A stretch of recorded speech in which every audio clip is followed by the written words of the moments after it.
Hello, how you doing? I'm Dr. Matt Young, President of the American Academy of Implant Dentistry. One of the important parts of our organization is leadership.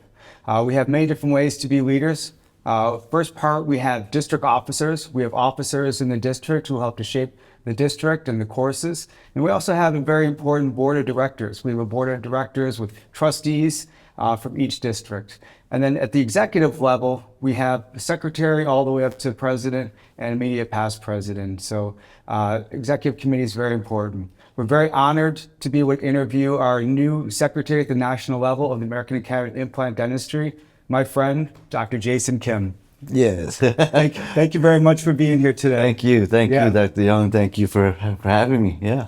Well, it's great to see you. We've known each other for many years. You've been a leader in the Northeast for many years, served as a trustee, district officer, and now you've been nominated at the national level to be secretary, and then soon after president. That's an incredible feeling. So I'm excited about this journey. Yeah. Well, thank you very much. Tell us about yourself. Oh, wow. So the AAID, these are where my roots are, right? This is how I got started with implant dentistry. Getting involved with trying to master everything involved with implant dentistry. And so when I first learned about implant dentistry, I didn't know much about organized dentistry at the time. And it was probably one of our faculty members at NYU who really encouraged all of the participants to get involved with organized dentistry, especially with implant dentistry, because of the courses that they were putting on, because of the lectures. Just another way to be able to kind of learn more about implant dentistry. So, when I first started implant dentistry in my career, American Academy of Implant Dentistry seemed to be the best organization that can help us grow and mature as a young implantologist. And so that was a pretty great connection that I think was probably the reason why I'm here today. That's awesome. Yeah. You mentioned faculty and education. I just saw you in Manhattan in May. Yeah. And you were giving a great lecture on implant surgery. And here down at the annual meeting conference, you're also lecturing on implant surgery and guided surgery. So, you're giving back with a lot of education. Well, the teaching and the lecturing actually helps me to be a better clinician because it's almost kind of like forced studying in a way. Yeah. To be prepared for the materials, I got to go back on, what I did and how I did it, why I did it. So education has been a big part of me because I always thought of myself as a slow learner. So I need to reinforce what I learned. So I love giving the presentations and lectures and giving back. Yeah, well, you're able to relate to the audience and relate to the group, exactly what needs to be done. After your training in implant dentistry, you also went back for your specialty in periodontics. I did. Tell us about the decision for that. And Yeah, that was quite the decision at the time because I've been practicing as a general dentist for probably over 20 years. Yeah. But as a general dentist, being involved with implant dentistry, I was doing everything from A to Z, from surgery all the way to the prosthetics. And so being involved with giving lectures and teaching at the university, and knowing that I wanted to really improve my skills, especially with soft tissue, it made sense that pursuing a specialty was going to be better for me as a clinician, as an educator. And so I had the opportunity to be able to go back to perio. And so that was a tough decision at the time because I have a family. I had 2 young daughters. My wife wasn't working at the time. And so she and the family, everyone looked at me with these eyes and saying, "What are you doing? Why do you want to go back to school? You're practicing as a dentist, you're doing everything, but why do you need it?" And it was really to hone in my skills and knowledge, and especially as an educator, lecturer, and being involved with academia, I felt I needed the credentials. Yeah. So I had that great opportunity to go back to pursue the specialty in periodontics. Well, we all benefit from all your education and your ability to teach and ability to share. I think that's one of the great parts about AAID is we have leaders who want to share the information and make sure that procedures are done properly, and it's really going to be the best for patient. It is. Overall. It really is. because I've had that mentorship in my life, in my career, and so to be able to pass it on to the next generation, I think that's how it should be done. Yeah. Knowing that what we have in terms of skills and knowledge, it shouldn't just be for ourselves. We want to pass it on to the next generation. And more reason is, I have a daughter who's in dental school. So, to see her starting this journey, I want to be able to kind of help her excel and succeed in her journey.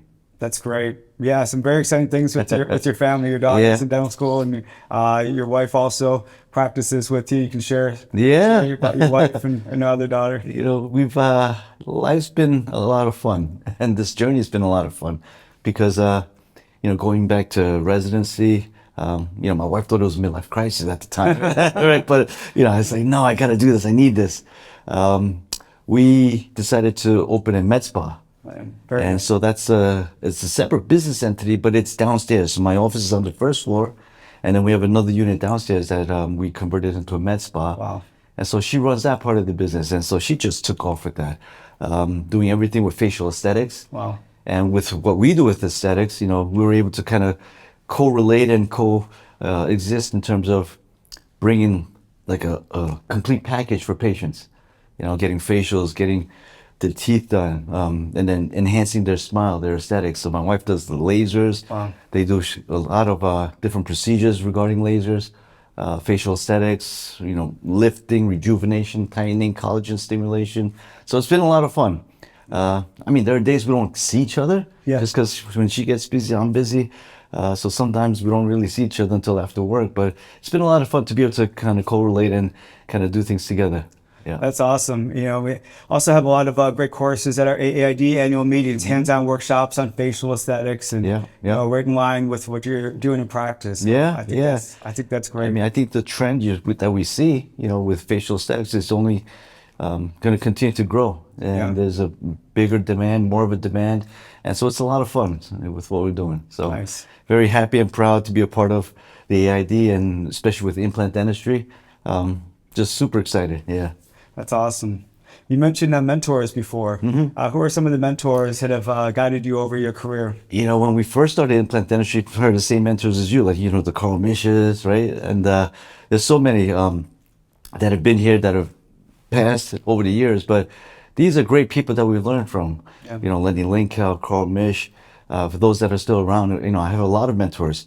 Mike Sonic is one of them, who's been a great friend and a colleague. He's here at the meeting.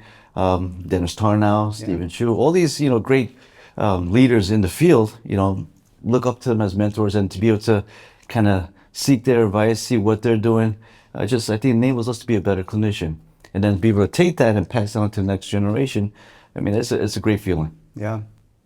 Well, it sounds great. You're in that role now where you're the mentor, and being at the secretary at the national level, it's going to be 5 years that you're on as officer. What are some of the things you'd like to see with AAID and some of the growth and changes over that time period? Well, it's happening now. Seeing how technology is changing everything. Implant dentistry is embracing the technology. So it's a lot of fun to be involved with implant dentistry today. Just continue to see how this organization is going to grow and expand. This year you said we've had the most number of participants at our meeting, which is fantastic. And I think that's going to continue to trend upwards, and just being so inclusive of not just GPs, but all the different specialties. And we realize how interdisciplinary we have to be in terms of our approach to patient care. And so it's been an amazing journey, and I think the journey is only going to be more exciting to see new things on the horizon. And it's really just the networking and building the relationships with everyone within the organization. So the next 5 years, serving in this capacity is going to be a tremendous honor for me, for what the Academy has done for me in terms of my career. I took a little break during my residency program, right? But excited to get back on board. I think it's the right time to get more involved, and I think I could bring a lot to the table. And not just even within our own communities, but expanding out, to even globally. So I think there's a lot that we can do. Well, that's awesome. You're going to be able to contribute a lot to American Academy of Implant Dentistry. We look forward to have you in this leadership role, and the Academy is going to be in good shape for years to come. Looking forward to it. Thanks to your leadership and everyone else on the executive board. You guys are all mentors and dear friends and colleagues. So, just continue to share and learn from each other. So excited about it. Thank you for everything, Matt. Thank you. Thank you very much, Thank Dr. Kim. Yeah. So Dr. Jason Kim, our new AAID secretary at the national level. Thank you very much and have a good day, and look forward to seeing you at AAID meeting soon.